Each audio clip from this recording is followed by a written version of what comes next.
আসসালামু আলাইকুম my YouTube family and friends. আজকে আমাদের নতুন রেসিপি হচ্ছে চিকেন মোমো ও পনির মোমো। চিকেন মোমো ফার্স্ট রেসিপিটা দেখে নিচ্ছি। এখানে বোনলেস চিকেন নিয়ে নিচ্ছি এবং এটিকে মিক্সচারের মধ্যে দিয়ে ভালোভাবে পিষে নিতে হবে।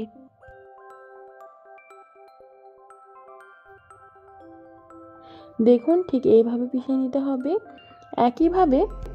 ঠিক একইভাবে বাঁধাকপিটিকেও পিষে নিয়েছি।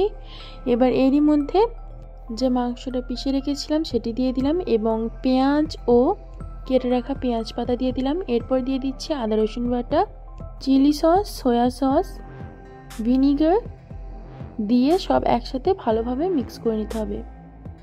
2 চামচ পরিমাণ সাদা তেল দিয়ে দিলাম এবং পরিমাণ মতো লবণ দিয়ে দিলাম। এবার সব একসাথে আবারও ভালোভাবে মিক্স করে নিতে হবে। একদম শেষে দিয়ে দেবেন ব্ল্যাক পেপার। পনির মোমোর স্টাফিংটাও ঠিক একইভাবে করে নেব। এই রেসিপিটি খুব জুসি এবং টেস্টি হতে চলেছে, তাই পুরো রেসিপিটি দেখে যাবেন না স্কিপ করে।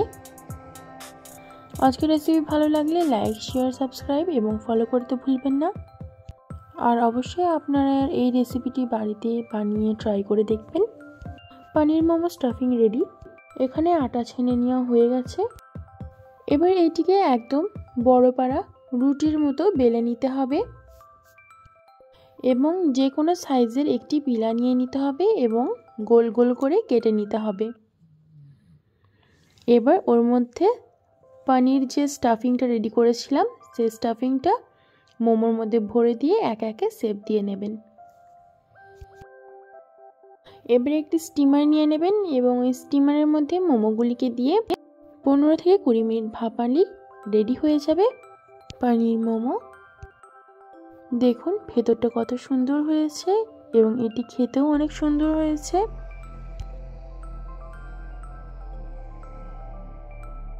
এখানে ঠিক একইভাবে চিকেন মোমোগুলিকেও স্টিম করে নিয়েছি।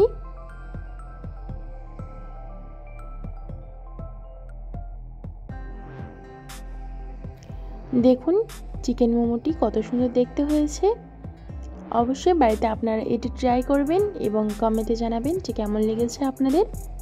আর ভালো লাগলে অবশ্যই ফলো করে যাবেন।